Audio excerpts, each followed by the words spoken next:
Hey, what's up, everybody? So I've been getting some comments, a lot of inbox messages saying, hey, let's go over certain topics. Let's talk about things.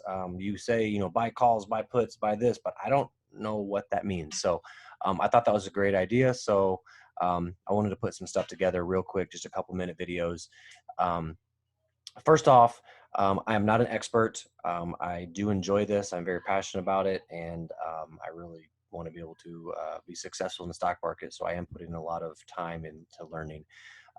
Second of all, I am not a licensed financial analyst, so I am not able to give you any stock trading advice or selections or picks or anything like that. Anyways, so what you're looking at this screen is ThinkorSwim.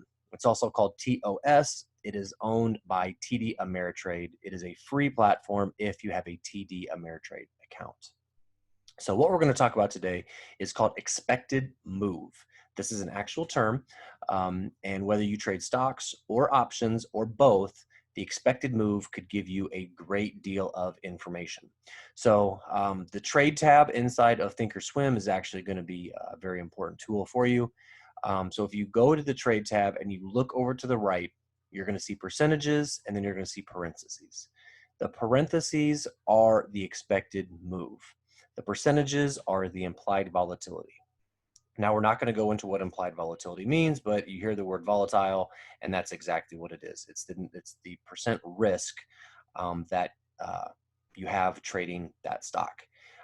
Some stocks like Tesla have incredibly high implied volatility. Some stocks have incredibly low volatility. The one we're looking at today is QQQ. That is the ETF for NASDAQ, which is where all the tech stocks are held. So let's just grab this one right here. 12.78, let's just round up, say $13 expected move. What does that mean? It means that in the next 12 days, because this option would expire in 12 days, there's going to be a $12.78 expected move. Now, based on the classes you took in high school, for mathematics, analytics, probability, this could be $12.7 up, could be $12.7 down. It is just the probability analysis of the bell curve. The bell curve, I can't draw it right now, but if you looked at the bell curve, in the middle, there would be a 68.3% probability of this happening. Now, you might think 68% is not that high, but if you look at just going outside of that bell curve, it's actually 16% on each side. So there's about a 95% chance that you're going to come close to that $12 number, but a 68.3% chance over time that you will be within that number. Could be up, could be down, which is why it's important for you to be able to look at the fundamentals, the technical analysis, really analyzing things to give you a better idea or a better guess of whether it's going to go up or down. So if we're talking about a better guess, this tab down here, or this graph down here, is very, very, very important. So is it going to go up or down? We don't know, but total volume on Friday, there was 310,000 contracts purchased for calls in the QQQ. There was also 820,000 put contracts purchased or sold in the QQQ on Friday. So obviously 800,000 is much larger than 300,000, which would go into this number over here on the right-hand side, which is PC ratio. That is a put to call ratio. The reason that is important is because this number, the 2.6, that indicates the number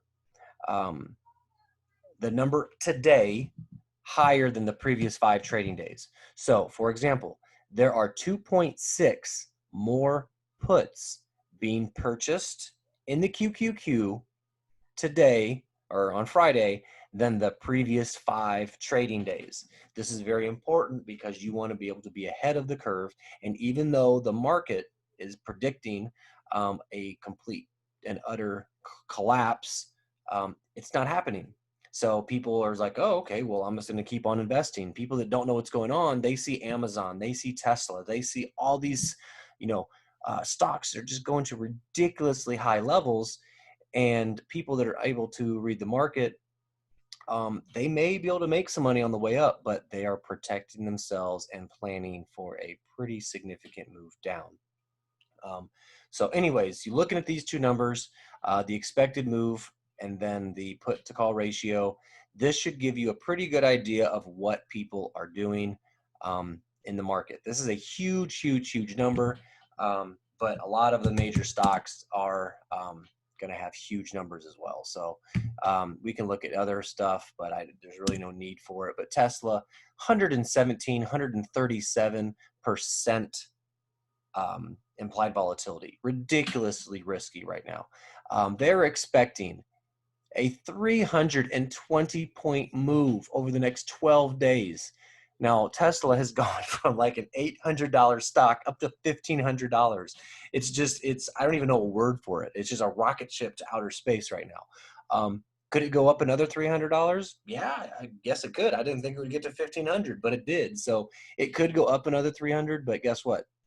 It could also go down another 300, which would allow you to look at these numbers. I'm glad I pulled up Tesla because, even though I personally don't think that Tesla's going to keep going higher, I'm sure as hell not going to get in front of it and be wrong because Tesla is so expensive, it could cost me a ton of money. If you look at the overall market, 720,000 call contracts on Friday versus 446. So the put to call ratio is actually regular. It's not more bearish than bullish. So that would justify people that believe Tesla is going higher for it to continue to go higher. I'm just not on that train because of my beliefs. But anyways, that's some examples of expected move and being able to read the option chain to understand what type of move you're really truly looking at um, over the next 12 days, 40 days, 130 days, even 1 year. I mean, 1 year saying there's going to be a $1,200 move. um, you know $1,200 is a huge move to a $1,500 stock. So the implied volatility on here is just incredibly risky. But anyways, I appreciate you listening in. I appreciate you giving advice and giving topics of discussion that we can talk about. Please comment. Please interact. There's a lot of people that say they don't interact because they don't know what the hell they're talking about. That's awesome. That's why I created this whole entire platform so that we can all learn together. Because two brains are better than one, and 100 is better than one also. So anyways, thank you for listening, and we'll talk to you soon. Bye.